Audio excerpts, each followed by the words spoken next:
topic of discussion that we have today is about climate change. Now, climate change as a topic is very important for the prelims examination because lot of questions come from this dimension.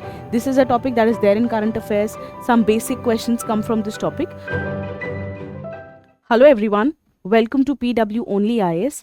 My name is Dimple Nankani and we continue with our series about the important topics for a prelims examination, the prelims examination of 2025. I teach in Titan batches. I teach geography and environment in the Titan batches in the English medium channel.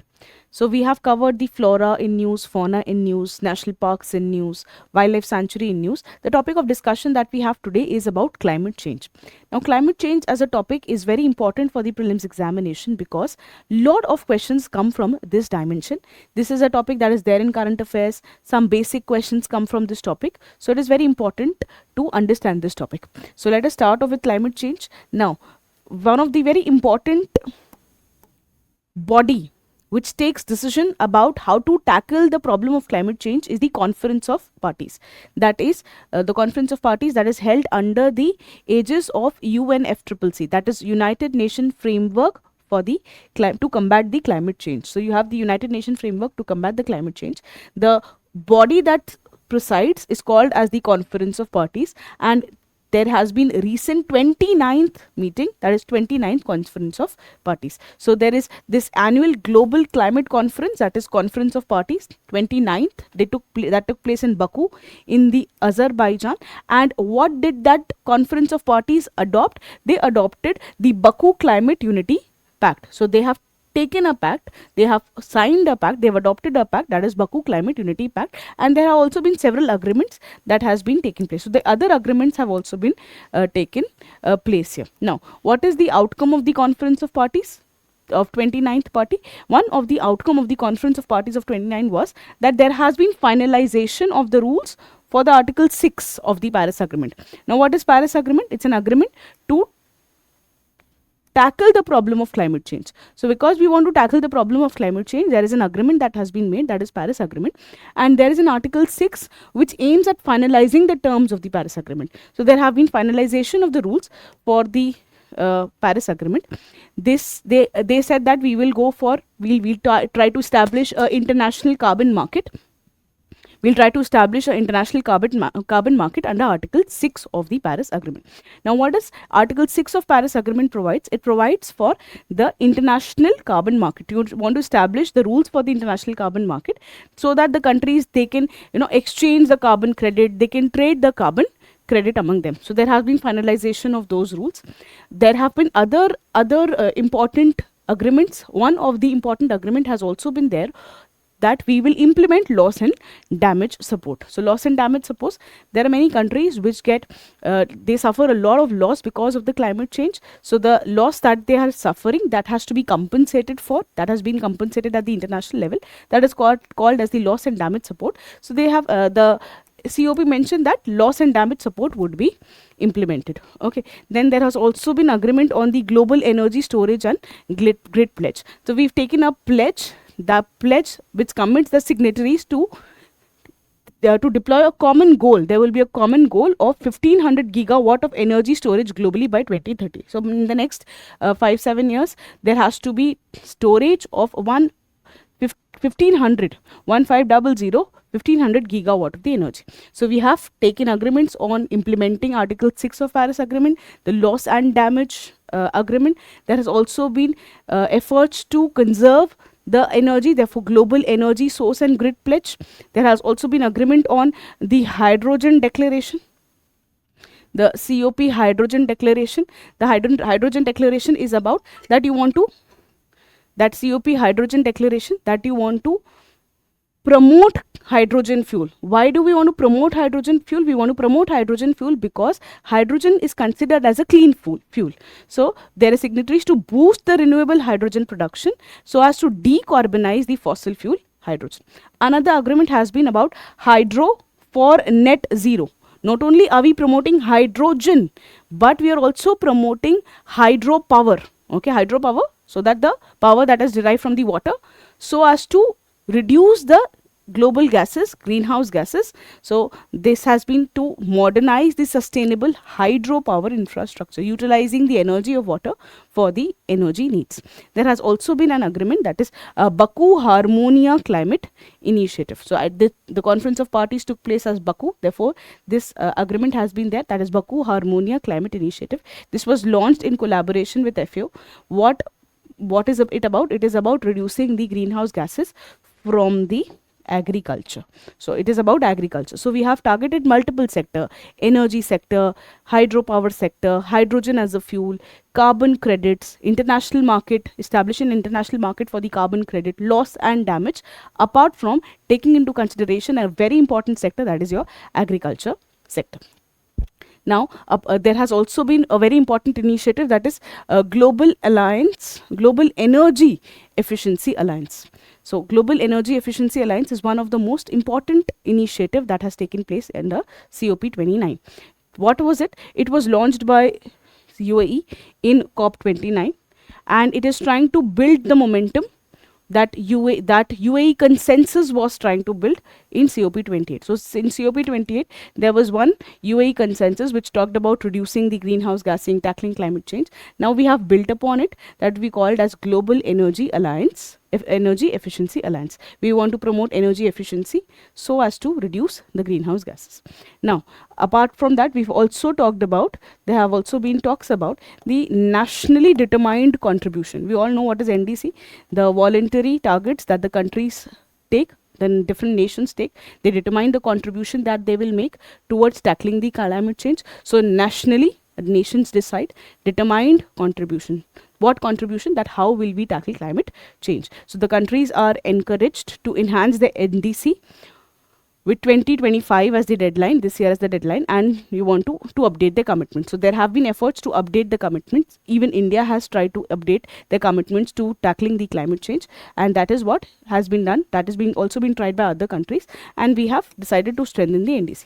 There has also been Baku roadmap, Baku adaptation roadmap, as well as Baku high-level dialogue on adaptation. So not only do we want to reduce greenhouse gases, which we called as mitigation, but we also want to adapt to the challenges thrown by the global warming and the climate change. So this is what India emphasizes upon, adaptation. So there has been adaptation roadmap also.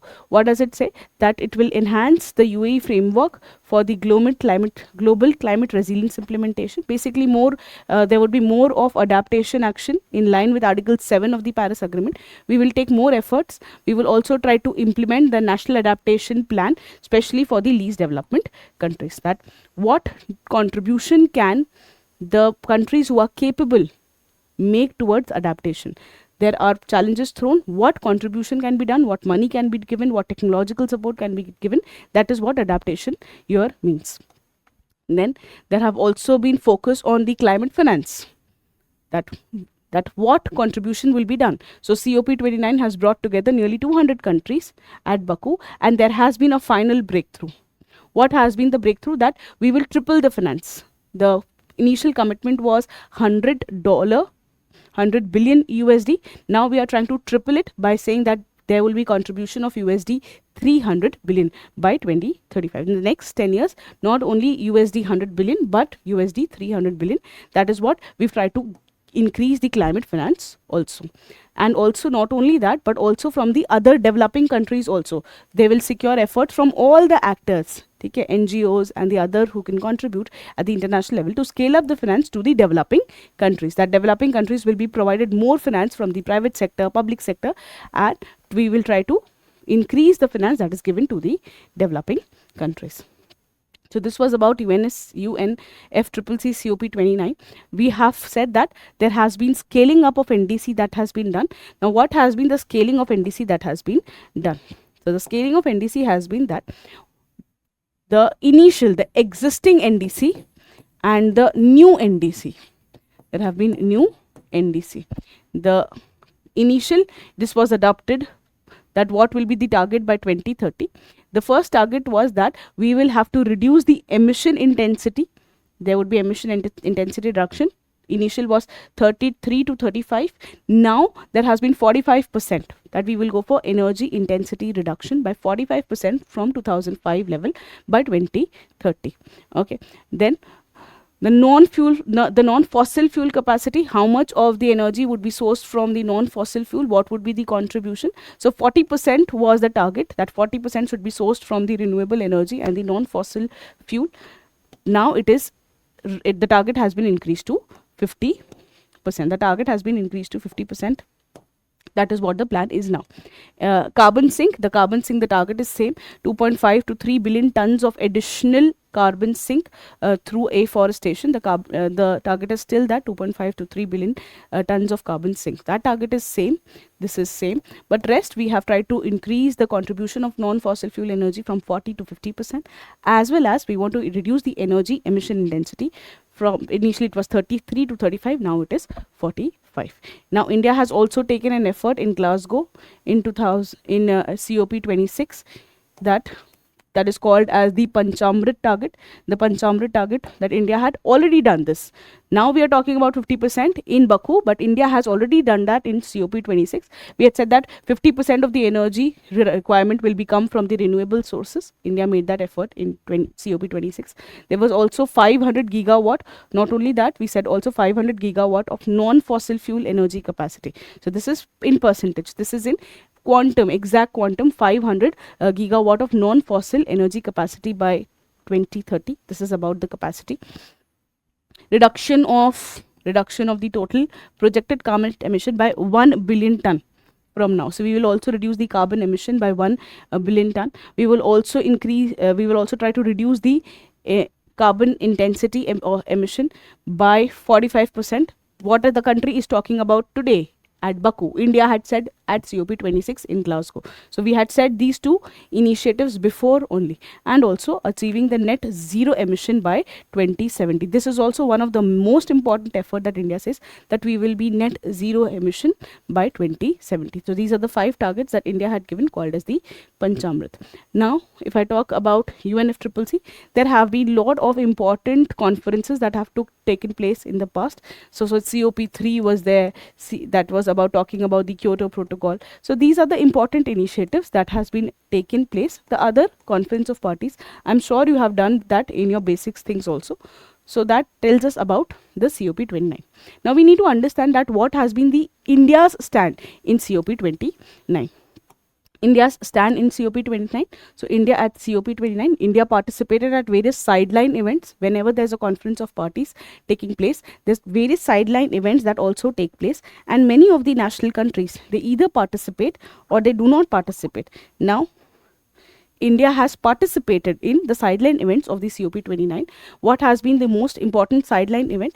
The most important sideline event was about disaster resilient infrastructure. Now we've seen that there has been tsunami across Myanmar and other places, which has damaged the entire infrastructure. There would be more such events. There would be heat waves, there can be cold waves, there can be tsunamis, there can be other things, there can be sea level rise. So we need to create an infrastructure which is disaster resilient. Even if a disaster comes, the infrastructure should stand tall, okay, should not succumb to the pressure there. So that is why this was the one of the important, that integrating disaster resilient infrastructure into adaptation strategies. This is one of the issues that has been thrown because of the climate change, that that disasters are increasing and the infrastructure are also getting damaged. So even in this should be included in adaptation. What is adaptation? Adapting to the challenges thrown by the climate change. Now, increasing disasters are nothing but the challenges thrown by the climate change. Therefore, what was the initiative? That we need to integrate disaster resilient infrastructure into the adaptation strategies. So there was a panel that was organized by a body that is called as the Coalition for Disaster Resilient Infrastructure, the CDRI. Okay, so the panel was organized by the CDRI, which is basically Ministry of Environment, Forest and Climate Change body of India. That how can we include disaster resilient or how can we include disaster risk reduction into the adaptation framework? So what did India say? It was majorly India's initiative there, that India's said that We want to integrate disaster risk reduction along with the adaptation plan. Apart from this, India also participated in the mitigation work program. Okay, what is mitigation work program means? Mitigation means to reduce the greenhouse gases. So we participated in mitigation work program. There was an advocate. So there were a lot of people who are advocating for that mitigation work program. This should be a single forum for open dialogue, and it must be non-punitive and non-prescriptive. Do not prescribe, do not tell me what to do. I will take the contribution, NDCs, and do not make it punitive. If I am not able to reduce it, do not make it punitive, is what was the aim. So India participated in this program, that is mitigation work program. Apart from this, India also opposed EU's carbon border tax. So there's a new tax that has come, that in case you are not able to reduce that much of greenhouse gases, in case you are you are a company in the developing country which does not have as much of stringent environment regulation, so there's carbon tax that has been put on them. So suppose a company in India is trying to make a product and that it has to export it to EU. Now what does EU say? That if this company would have been in EU, the norms would have been stringent, the greenhouse gases would have been reduced less. Now because this company is not in EU but is in India, or let's say in a developing country, the norms are not as stringent, so we will impose a tax called as the carbon tax. So it is basically a kind of new tariff that has been put upon. So India has opposed to EU's carbon tax. It says that it is violating the climate principle and it unfairly impacts the developing economies. Developing countries have the compulsions to develop. The former colonial power developed themselves at the expense of the developing countries today. Now, so developing country says it is unfair for us, we want to develop, so you are imposing a carbon tax. This is not correct, and it is also not in line with the principle of common but differentiated responsibility. So there's opposition to the EU's border tax. India also had participated in the new collective quantified goal. This call for a grant-based concessional climate finances as essential for implementing NDCs. That you need to provide us finance, and you need to provide us finance on the grant basis. So India says that, or India is a participant to this initiative, which says that the new collective quantified goal, that grant-based concessional climate finance has to be given. Provide us some compensation, we have to develop, and it is a greater responsibility of the developed world.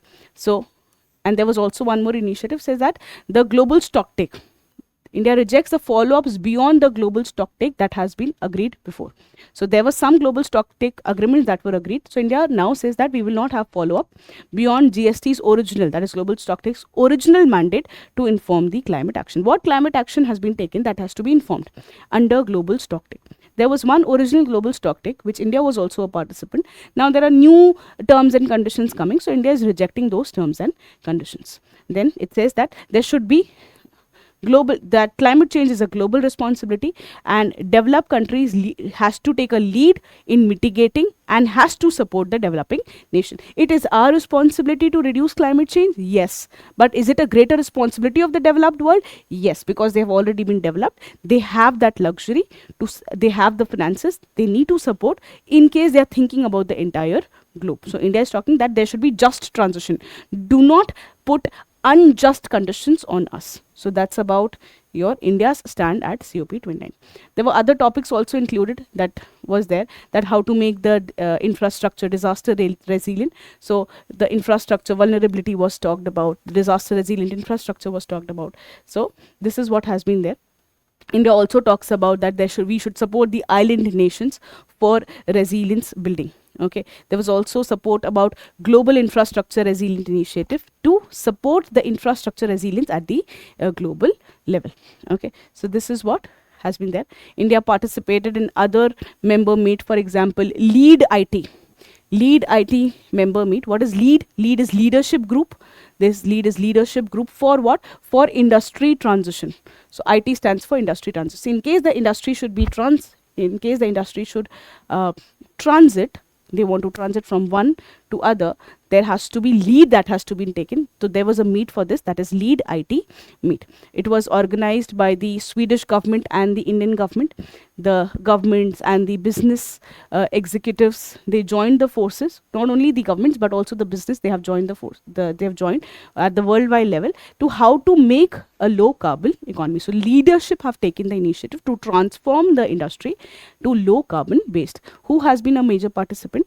India and Sweden has been the major participant. There was also collaboration that was done on the hydrogen based technologies. India and Sweden also talked about the industry transition partnership. Okay, so a lot of efforts have been taken by India. Okay, so I said there was a lead one. What was the focus? How to make the economy low carbon. We wanted to promote carbon based technologies. There was carbon capture technologies that was being promoted. India and Sweden were talking about this, and because they were talking about this lead partnership, they also made a new effort, that is your India Sweden industry transition partnership. What happened in this? That we will have some infrastructure to reduce the greenhouse gases from lot of industries like steel, cement. So we want to transform these industries. Okay, so this is what has been done.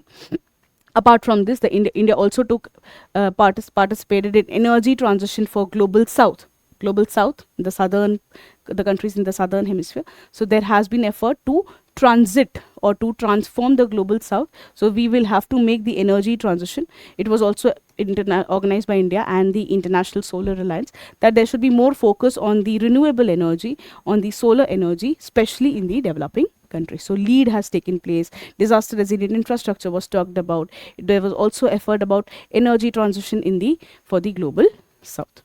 Okay, so this was there. Now what is this CDRI? Basically that has been established by India. So the Coalition for Disaster Resilient Infrastructure, this was established in India in 2019. We wanted to make the infrastructure disaster resilient. So this was about disaster resilient infrastructure. Is it only India's initiative? No, it is a worldwide alliance. India participated more. So a worldwide alliance of nation, UN agencies, banks, commercial sector, private sectors, academic institution, all of them have come. They want to make the infrastructure disaster resilient. So this is a coalition for disaster resilient infrastructure. It started somewhere in 2019 and it was established by India. Okay, then it centered about developing the infrastructure to withstand the effect of the climate change. Additionally, as a part of the infrastructure for resilient island states, for the small states, okay, CDRI, they have given some money so that the infrastructure in the small island state can be better. So as a part of Infrastructure for Resilient Island Initiative, CDR announced $8 million in 12 projects in the 18 small island developing countries. So developing countries are also trying to help the island countries. So why not the developed countries take such an initiative to help the developing countries as well? So this was about COP29. The next one that we have is the reducing methane. We want to reduce the methane from the organic waste. So there was a declaration that how do you reduce methane from the organic waste? Methane is also a greenhouse gas. There have been efforts to reduce the methane gas. So one of the efforts that have been taken is to reduce the methane from the organic waste, and that declaration has been signed now. So to reduce the methane from the organic waste declaration was launched to set. Why was it launched? So that you give a sectoral target, that how will you mitigate the methane gases from the organic waste. Basically it is building on the previous efforts. So there have been efforts to reduce methane. One of the efforts was the global methane pledge. The Global Methane Pledge also talked about reducing the methane emission by approximately 30 to 35% below 2020 levels by 2030 and nearly 55% by 2050. What does this mean? That we will say, let's say at 2005, the whole world was reducing, let's say 100 quantum, I'm just putting 100 units of methane. They were reducing they were emitting 100 unit of methane. So what was the target in global methane? That by 20, so this was to 20, Okay, this was 2020. In 2020, the world was, let's say, emitting 100 unit of methane. In 2020, the world was emitting 100 unit of methane. So what was the target? That by 2030, we will emit lesser than this. We will emit, let's say, 65. So we have reduced it by 35%. And the next target was that by 2050, we will reduce it further. Okay, we'll reduce it further. So we'll only emit 45. We'll reduce it further, 55% would be reduced. So this was the global methane pledge, that the world would reduce the methane by 30 to 35% by 2030 and 55% by 2050 of 2020 levels. This was the target then that was taken in the global methane pledge. Now there have been improvement, that not only will we reduce methane, but we'll also try to have sectoral targets, and we'll try to reduce methane from the organic waste. Why? Because organic waste is one of the major source of methane. So this is the thing now. Where was it launched? It was launched in COP29. This was in partnership with the UNEP, Convent Climate Change and Clean Air Coalition. So Clean Air Coalition, UNEP, has convened a CCAC, Climate and Clean Care Coalition. With that, CCAC and at COP29, this effort has been taken. So this was launched at COP29. Who are the signatories? 30 countries have signed it. Who are basically, they include the 7 of the top 10 methane emitters. They have been signed the declaration, but India is not a part of this. You should know that India is one of the top emitters of methane, but India has not signed this. The top emitting countries, if they have taken this pledge, they said that nearly 70% of the methane emission from the, so there are 10 countries which contribute to 70% of the methane emission. From that 10 countries, 7 have already signed this, the declaration. India has not yet signed it.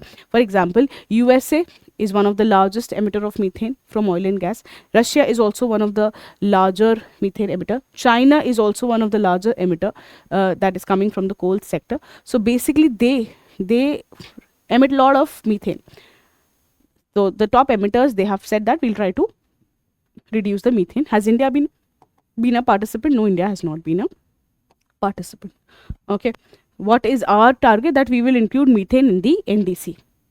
We will try to introduce methane in the NDC. Now, we've talked about the global methane pledge. Let us also talk about the other highlights of the International Energy Agency, such as one of the important efforts that have been taken are, so you also have methane emission overview.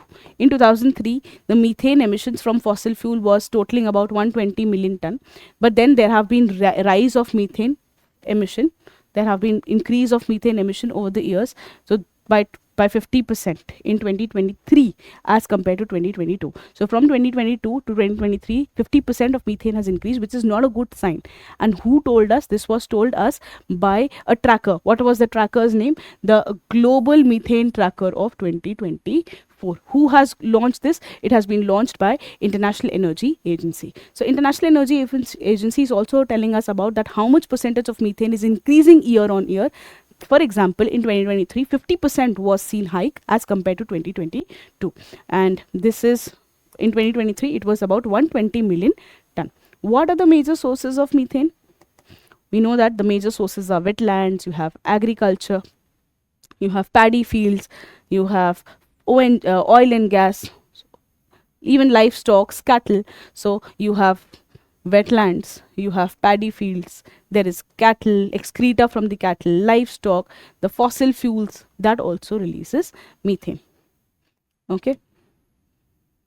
Apart from that, you also have this biomass burning, even fertilizer factories, biomass burning, they also contribute. Even the industrial activities like landfills, they contribute to the methane emission. Okay, the next one, there has been another treaty that is about fossil fuel non-proliferation treaty initiatives. What is this? What does this mention? That we will not try to proliferate, we will not try to increase the fossil fuels. So fossil fuel non-proliferation treaty initiative. This is one of the initiative that has been taken along COP29 in Baku. So fossil fuel non-proliferation treaty initiative. Basically, in COP29, the issue was talked about. What has been the issue? They said that what are the threats coming? What are the threats coming to us in the future? When was this launched? It was launched and conceptualized as early as 2016, but was launched in 2019. Okay, so it was launched in 2019. The idea was as far as 10 years back, 2016. What does it try to aim? It tries to basically make it legally binding on the nations to end the fossil fuel. So it says that to make it legally binding on the nations to end the fossil fuel extraction and phase down the existing production, so as to make a just transition to the renewable energy. We want to promote renewable energy, but you have to make it mandatory, you have to make it legal to end the fossil fuel extraction. Do not extract. Do not try to extract oil. Do not try to use coal. Do not try to take out gas. That is what this, because otherwise you are proliferating the fossil fuels. So it was basically the smaller island nations, they have been very, very concerned. The major impact of the climate change is being faced by them. So they have come up together, they have formed an initiative, that is Fossil Fuel Non-Proliferation Treaty. Like we have Nuclear Non-Proliferation Treaty, this says even fossil fuel are as dangerous as nuclear weapons. So smaller islands, 1 or 2, Fiji, Tonga, Solomon Islands, they have come together and they said that we'll try to reduce the fossil fuel, and the first meeting was convened in 2024. What is India's stand? Obviously we would know that India's stand would be what? We have the compulsions to development, we have a lot of population, we're the most populous country. We cannot commit of ending the fossil fuel now. So we says that India says that India is one of the major fossil fuel consumer. So we said that we could benefit from the treaty. It is good, but then we would need some time. Okay. Now coming on to the next topic, the carbon border adjustment mechanism. What is carbon border adjustment mechanism? I have told about this before, but I'll try to once again say the carbon border adjustment mechanism. It says that suppose there is a country that is not a part of EU. Okay, there's a country that is not a part of EU. The supplier is a non-EU member. Okay, the supplier is a non-EU member. Let's say India. Okay, in India, the norms of established industry or the climate control norms are not very stringent as compared to EU. EU has very stringent norms. So suppose a company is in India trying to manufacture goods and try to export it to EU, and this is a non-supplier EU.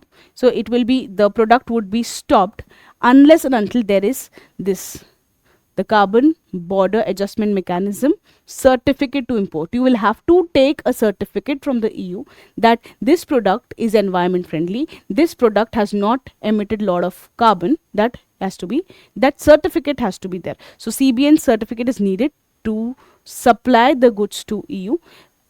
Okay, and this, if a supplier is in EU, then the norms are stringent. As the norms are stringent, then you will not need a certificate. You will not, CBAM is not applicable on EU originating good. So you would need CBAM authorization. There would be annual CBAM declaration. Okay, so this is what is happening here. Basically, it's like a carbon tax that the EU is trying to impose it on the world, and try to say that, and try to masquerade it by saying that, oh, we are environment friendly. A tax, you're putting a tax, and then you're trying to say, why am I putting the tax? I'm putting the tax because I am environment friendly. So developing countries, they would have issues, they have an issues with that. Says that this is EU's carbon border measures is a concern for them.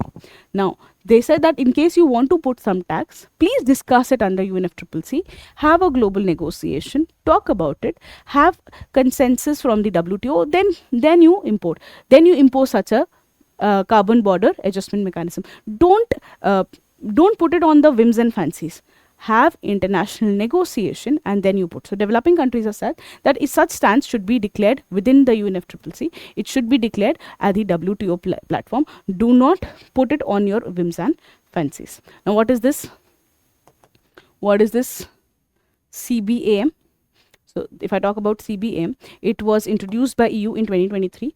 What is the purpose? The purpose is to prevent the carbon leakage what happens? The industries move to the region with weaker environmental standard to avoid the emission regulation, because the emission regulation is EU very strong. So what happened? The countries, the industries, they want to increase their profit. They're moving to India, they're moving to China, where the emission norms are not as stringent. So they want to prevent this carbon leakage. That is what EU says, and they want to encourage the cleaner production.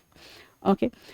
What are the target goods on which the CBM is applicable? Basically, the taxes are applied to imports with the countries that have significant carbon emission. So the taxes apply to imports with significant carbon emission. For example, steel, cement, aluminium. Okay, the energy intensive goods, they are coming under the CBAM purview. Okay, EU says that it is a part of Fit for 55 package. We want to reduce 55% of the greenhouse gases by 2030 from 1990 level. So it says that it is a part of Fit for 55 in 2030 package.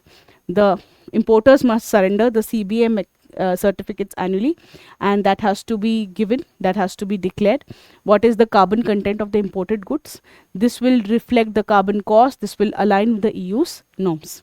Okay, this will actually help in reducing the carbon content also. This will help to adopt cleaner technologies, influence the global supply. So is it good for the nation? Yes. Is it good for the globe? Yes. But can it be declared on whims and fancies? No. Should it be discussed under global platforms? Yes. That is what India's concern is. Okay, so I hope you understood what is CBA. What are the issues? There are some issues.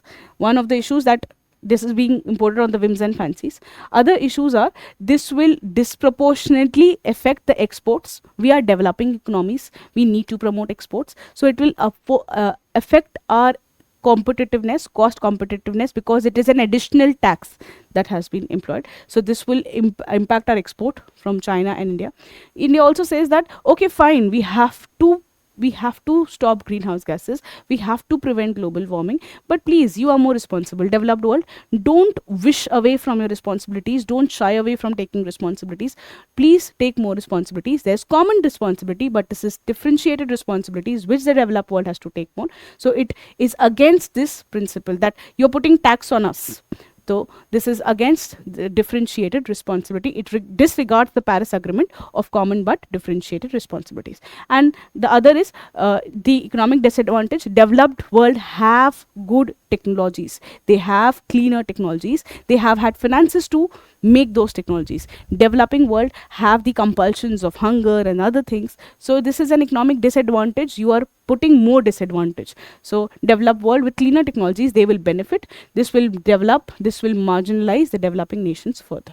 There's also violation of international agreements like Paris Agreement, which says that you will not put unfair trade restriction on the developing countries. Ek to you're not supporting us. If you're not supporting us, at least not try to put unnecessary restrictions on us. Okay. Now, moving on to the next one. The next one that we have is the global carbon market. The global carbon market. So in COP29, there was much talk about, there were agreements, disagreements, negotiation about how to establish, how to finalize a global carbon market. What is a global carbon market? A market in which the carbon credits can be traded. If I have reduced the greenhouse gases, I have got some carbon credit. I want to export that. I want to sell this off. I want to have some financial benefit out of it. How do I do that? What are the terms? What are the conditions? So COP29 put some effort in finalizing the global carbon market. They voted to clear a much delayed agreement to finalize a global carbon market. Basically, the global carbon market will enable the countries to trade the carbon credits for certified emission reduction. What would be the pricing mechanism? The pricing mechanism are influenced by the emission caps put by the nations. So what is the objective? The objective is to create a global carbon market so that the carbon credit can be traded. And this will help the countries to achieve their targets, climate change reduction targets, greenhouse gases reduction targets. What is the background? So Article 6 of the Paris Agreement provides for the mechanism on reduction the emissions, and also mentions about the NDCs. NDCs. That what is the NDC? So what is the global carbon market framework? That the carbon can trade between the countries. The market would be established by a body of UN. The UN supervisory body will establish a standards, and the carbon credit will be available by 2025. So there have been voting that has been done, that UN body will support, there will be carbon credit, it will be functional by 2025. The UN sanctioned carbon credit. What is a carbon credit? A carbon credit, according to UNFCCC, a carbon credit represents a permit, the right to emit 1 metric ton of CO2 or greenhouse gases. Suppose this is a company 1, this is a company 2. It was given a target that you can emit 100 metric ton of CO2. It, at the end of the financial year, it only emitted 90. And this was also given a target of 100. But at the end of the year, it emitted 110. So this is needing 10 more. This has 10 to spare. So this can trade. C1 can trade with C2, says that okay, I'm selling you 10 carbon credit because I have achieved my target. I also have some luxury to give you that. So it can trade. You give me finance, I'll give you carbon credit. So what is it? It is basically representing a permit to represent the right to emit 1 metric ton of CO2 or an equivalent amount of greenhouse gases.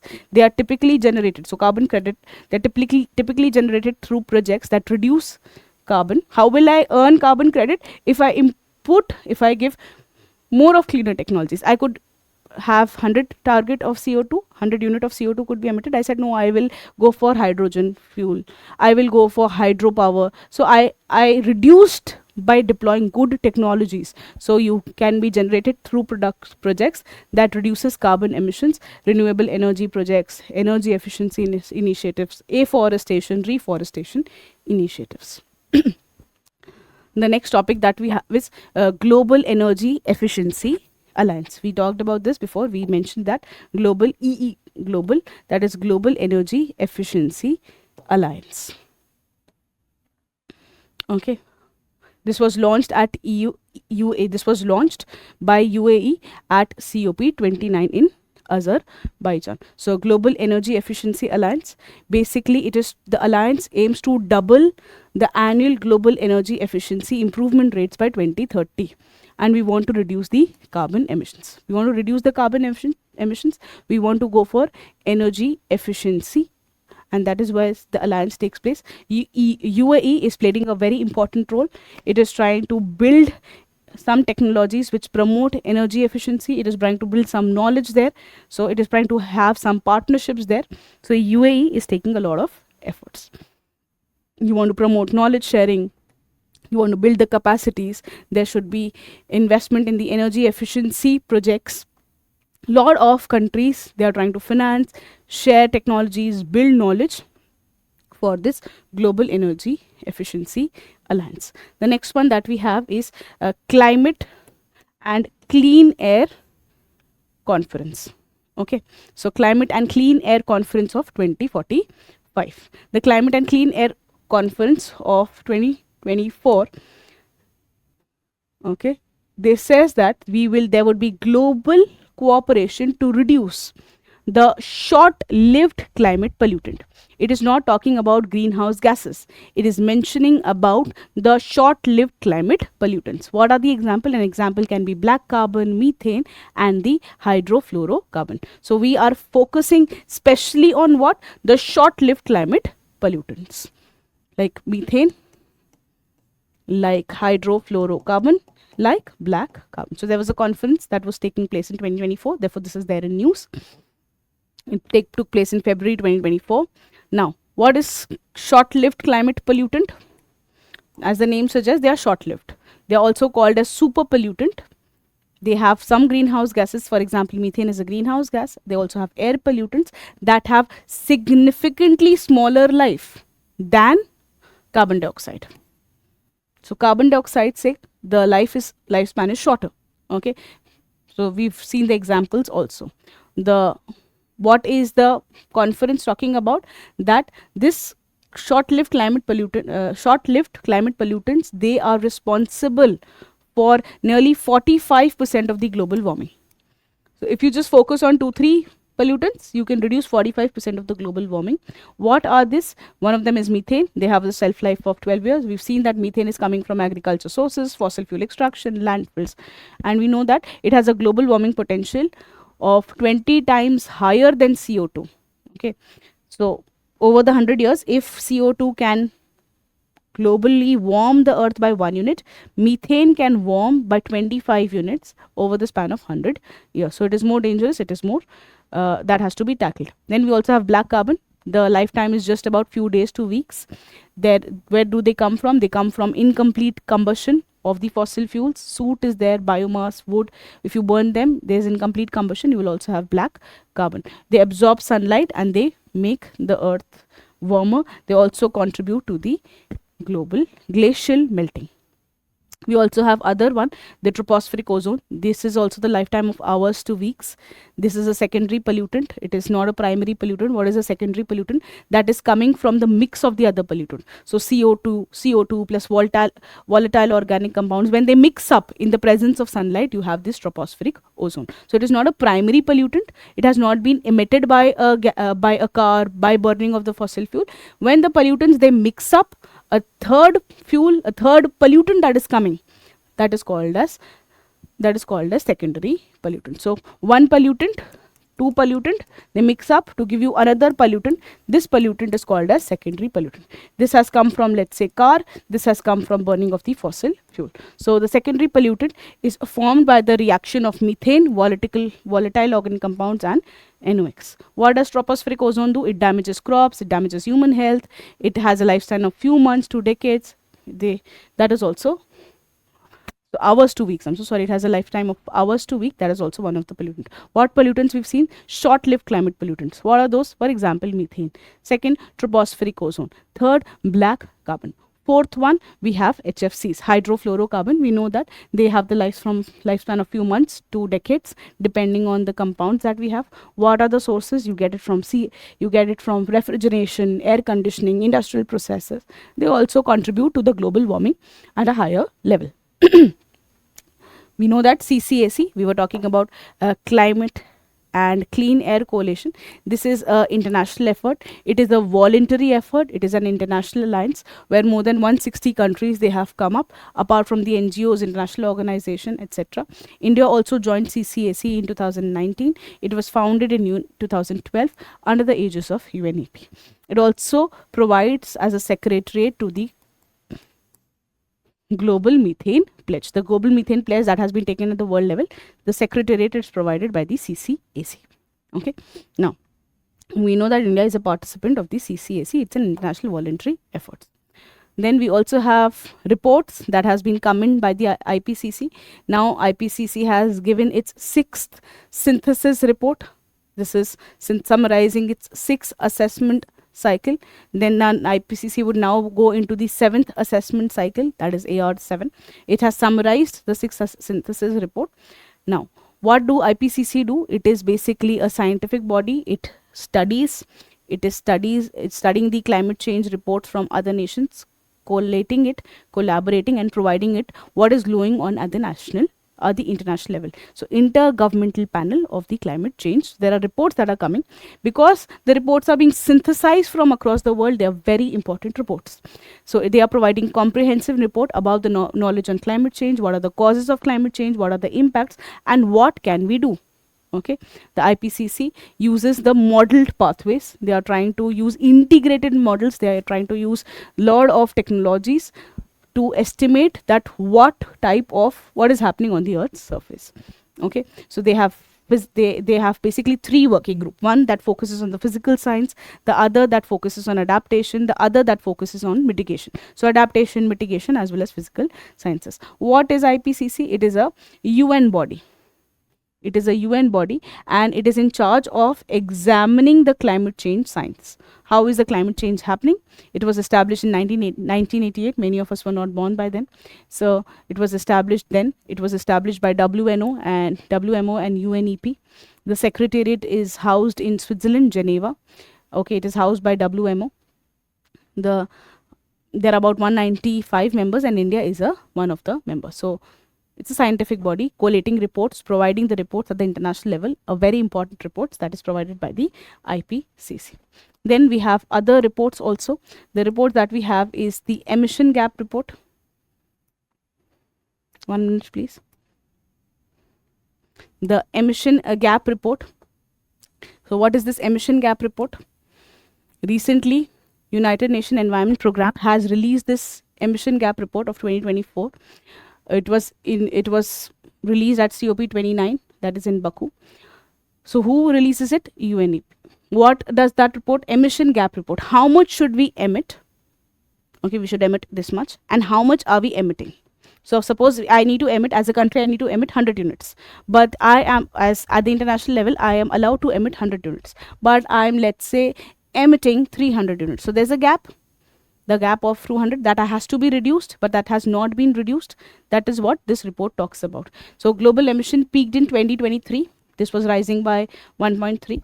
G20 countries, they the most important 20 countries, they account for nearly 80%, 77% of the emission, and the least developed countries, they just amount to 3%. So there's a lot of difference in this. The Paris Agreement had also said that we need to reduce the carbon emission. We need to reduce by 2030 so that the global warming is within some control. The major emitters are power sector, the transport sector, aviation sector. That has to be taken into consideration. Even India has to reduce its emission. So that is what this emission. Developed countries also have lot of emission, good emissions as per capita emissions. But we need to start reducing the emissions. This is the Emission Gap Report. And if in case we want to reduce the emission, how much amount of finance would we need? Apart from emission, there's also Emission Gap Report. There's also Adaptation Gap Report. What is adaptation? The adaptation means the efforts taken to control, the efforts taken to adapt, to adjust to the challenges faced by the climate because of the climate change. So we know that lot of disasters are coming because of the climate change, and to reduce the negative impact, finance is needed. How much finance is needed and how much is provided? There's a gap there. This is what the adaptation gaps talk about, that how much money is needed so that the countries can adapt nicely, but actually how much money is given, allocated. Okay, so UNEP also released the Adaptation Gap Report. Okay, it says that, what was the name of the report? Come Hell and High Water Report. So it says that the global warming is happening, global average temperature is likely to exceed by 2.6 degrees. Developing countries, they would need about $387 per year for adaptation, but only $28 is being funded. Not even 10% of what is needed is being funded. So we need about more than $300, but what are we being provided? Not even $30 is being provided. Okay, so this is a gap. Okay, it also studies the various adaptation plans at the national level. It says that even there is adaptation plan, that the implementation is low also of that. The finance is also not getting funded. The funding is very, very low, and this is impacting the climate change. It is impacting the Glasgow Pact, and this is what is a major concern. We have to start taking it a little more seriously. We need to start taking efforts so that the help is provided to the developing countries. Okay, now there has been some efforts that have been taken by UAE Framework for the Global Climate Resilience, which was introduced at UNFCCC. It says that the thematic based adaptation should be discussed. However, despite the talks, the implementation is being missed.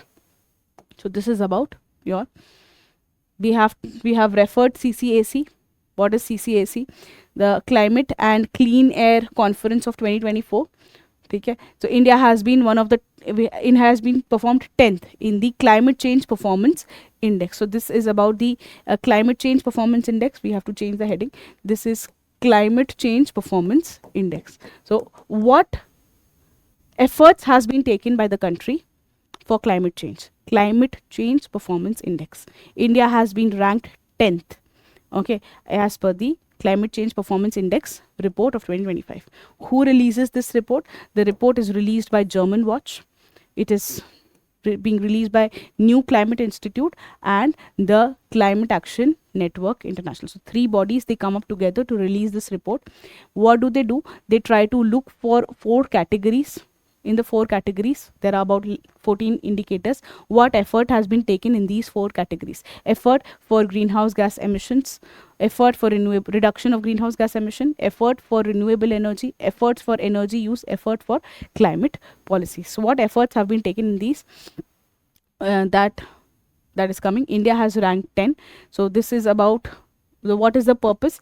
Basically, the purpose of Climate Change Performance Index is to track the progress of the world's largest emitters. What progress has the largest emitters done in emission? We've seen that in emission, in renewables, in emission, 4 categories. In emissions, renewable, climate policies. Okay, it covers about 63 countries and the European nations that are responsible for 90% of the global emissions. Energy use, renewable energy, climate policy, and the greenhouse gas efforts. What has the country done? India has performed good. India has performed around 10th. India has been ranked 10th. So 63 countries and EU is being seen. They are responsible for 90% of the emission.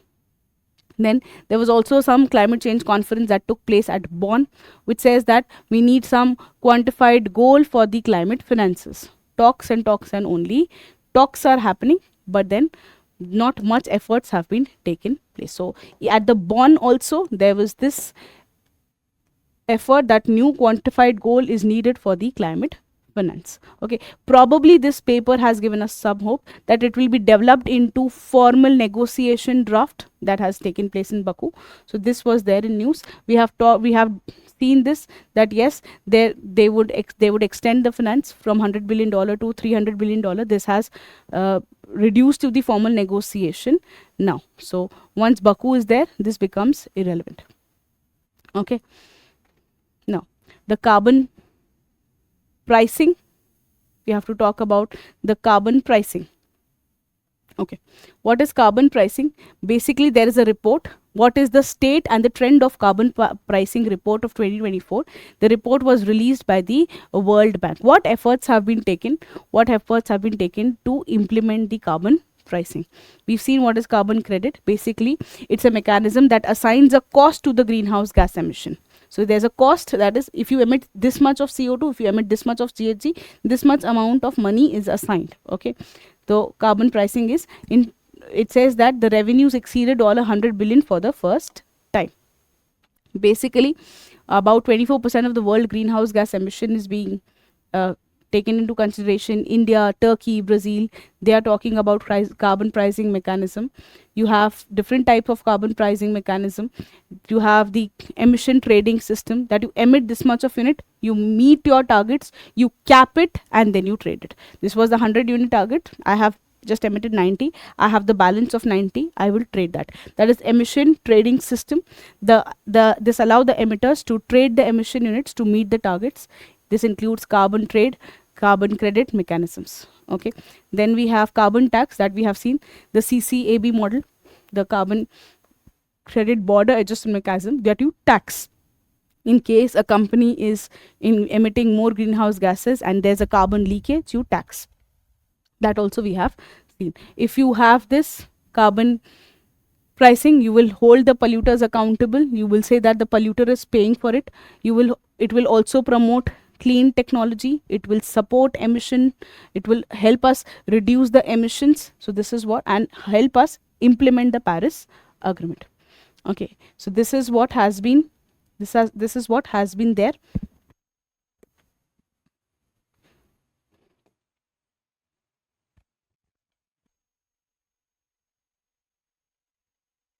We also have other one, that is EU's restoration program. European Union has approved EU's natural restoration plan, and it is one of their own kind. It says that there would be comprehensive law that will talk about the aim for making the countries and EU move towards zero carbon emission by 2050. India has also said that there would be zero carbon emission by 2070, but EU, that is Panchamrit target, EU has similar plan that is called as EU restoration plan, that they are aiming to reduce the carbon emission by 2050. Okay, then you have another program, that is food recovery to avoid methane emissions. We've already seen that there was one target that we want to reduce the methane emission from the organic waste. Also, you want to avoid methane emissions, so there should be food recovery. This is what? This is FRAME, the food recovery to avoid methane emission. The full form is FRAME, food recovery to avoid methane emission. It says that each food bank cuts greenhouse gas emission.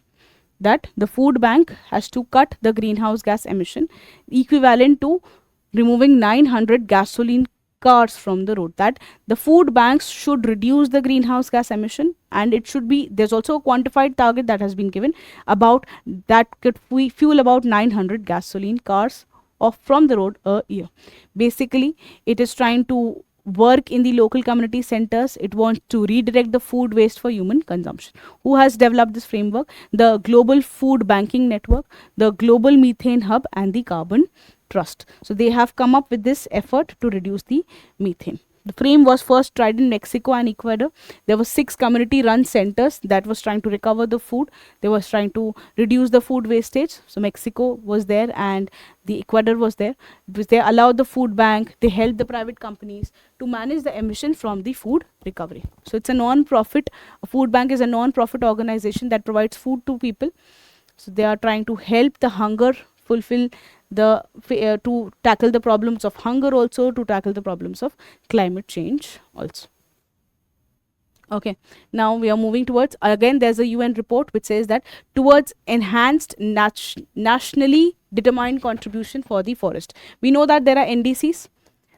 We need to enhance the NDCs for the forest. So what, there's a UN report which says that we should move towards enhanced NDC, that is nationally determined contribution for what? For the forest. This is the UN report. So there was Glasgow Declaration which says that we need to reverse the forest loss and land degradation by 2030. So reverse the forest loss, and you have to go for afforestation. You have to reduce the land degradation, because what will deforestation do? The deforestation will increase the emission, and the emissions from deforestation has increased already. So that is why we have to go for reforestation. We have to reverse the degradation. And UN report has come that who has been responsible for the global deforestation? Latin America as well as Caribbean. USA has been, USA and the, as in the countries near to USA, that is Latin America and the Caribbean, has been responsible. This deforestation will increase the greenhouse gases. The NDCs therefore has to increase the targets towards afforestation. We know what is NDCs. NDCs basically are national targets set by each country under the Paris Agreement. So they said that there would be voluntary targets by each country under the Paris Agreement, and that has to be communicated to UNFCCC. Okay, that it embodies efforts by each country to reduce national emissions. You have to reduce the national emissions and adapt to the impacts of the climate change. NDCs are submitted every 5 years to UNFCCC, with the parties required to submit updated version for every 5 years. Every 5 years an updated version has to be submitted. Okay, so this is what NDC has been. Now we've done EU's restoration program that has been done by us before.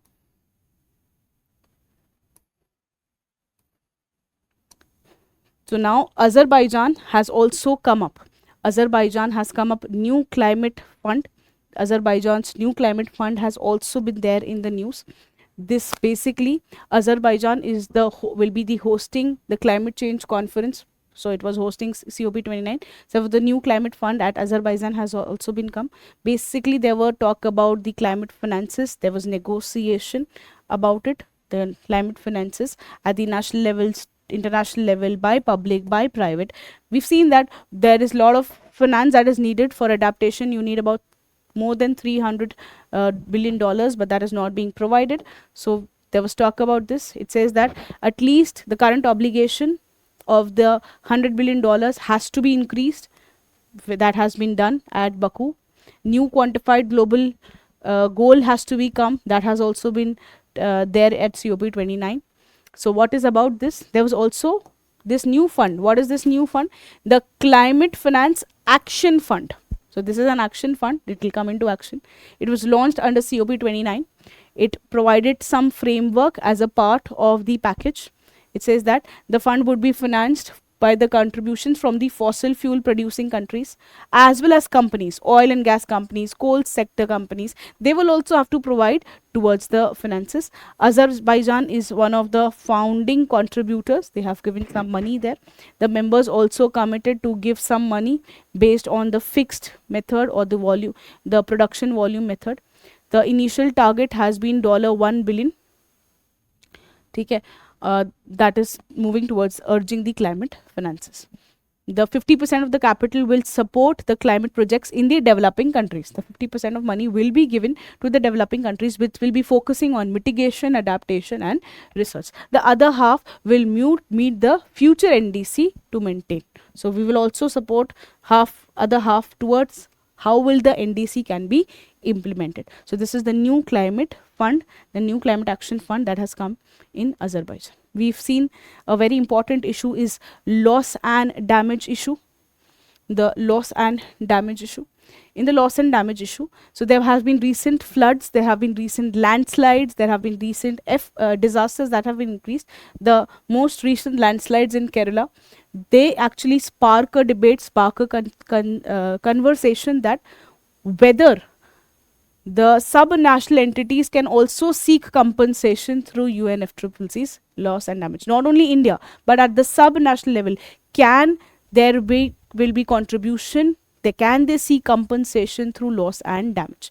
So loss and damage was established at 22 at the Egypt COP27 in 2022. Basically, it was aiming to provide the financial support to the regions suffering from economic and non-economic losses by the climate change. Loss and damage. There's some loss, economic loss, non-economic loss that has to be compensated for. Loss and damage. That has to be compensated. Therefore, there is a fund. Now, the question was, can a sub-national entity also can seek compensation? If I talk about L&D fund, it is based on the polluter pay principle. If somebody has polluted, if somebody has caused damage, they are liable for the expenses. The World Bank will serve as the host for the duration of 4 years. So loss and damage that has been created in 2022. World Bank is actually a host to it now because that's the most suitable entity. Developing countries can apply for funds with the countries. With all the countries invited to contribute voluntary. There's voluntary contribution that has been done, that has to be funded to the loss suffered by a developing country. Okay, and some amount is also set up aside for the LDC and the small island developing states. So small island developing states and the LDC is also provided for it. Now, the next one in news is the 67th Council meet for the Global Environment Facility. Now, what is Global Environment Facility and what was the meet about? So, 67th Council meet of the GEF was was convened in Washington, DC, in the USA. Okay. Now, what has been done? That in the meet, about some money has been given towards environmental protection. Okay. So, some money has been given for environmental protection. Some money has been given for biodiversity conservation. Fund has been given. So, this GEF Global Environment Facility is also looking for, this GEF is a facility that looks for many funds. It looks for least developing countries fund, it looks for biodiversity fund, it looks for the environment protection fund, the trust fund council, the global biodiversity framework fund. So GEF meeting was held, 67th meeting. They said that this much amount of money will go to this fund, this much amount of money will go to this fund, this much will go to LDC fund, this will go to biodiversity conservation framework fund, this will go to other funds. So that is there. So there are a lot of funds that has been overlooked by this facility. So LDC climate change fund was also given some money. The LDC and the special climate change fund is also there. So this is what has been taken place. What is GEF? This is important for us. What is GEF? Basically, in 1991, in the Rio Earth Summit, this was established. What was the mandate of this facility? That through its strategic investment, it will work as a partner to tackle planet's biggest environmental issues. They will tackle environmental issues, they will allocate the fund, it's just not one facility, it has lot of other agencies, it has UN as a part, it has multilateral development funds, it has banks, it has NGOs. So there are a lot of countries that are there. It works as a finance mechanism. It provides finances for lot of convention, Minamata Convention, Stockholm Convention, conservation for biodiversity, conservation for to combat desertification. So it is providing funds to various issues: biodiversity, climate change, desertification, Stockholm, Minamata. Where is the money coming from? Lot of countries are there. Lot of NGOs contribute. UN is one of the member. India has also formed. Is India a member? Yes, India has formed a permanent constituency in the Executive Council of GEF, together with Bangladesh, Sri Lanka, Bhutan, Nepal. So India is also one of the permanent constituency in the Executive Council. India is both a donor as well also India receives some support, received some support from the GEF. So this is what we have from our side for today. All of you, thank you for being with us. Thank you for trusting us. We'll come up with more videos. Bye-bye. Take care.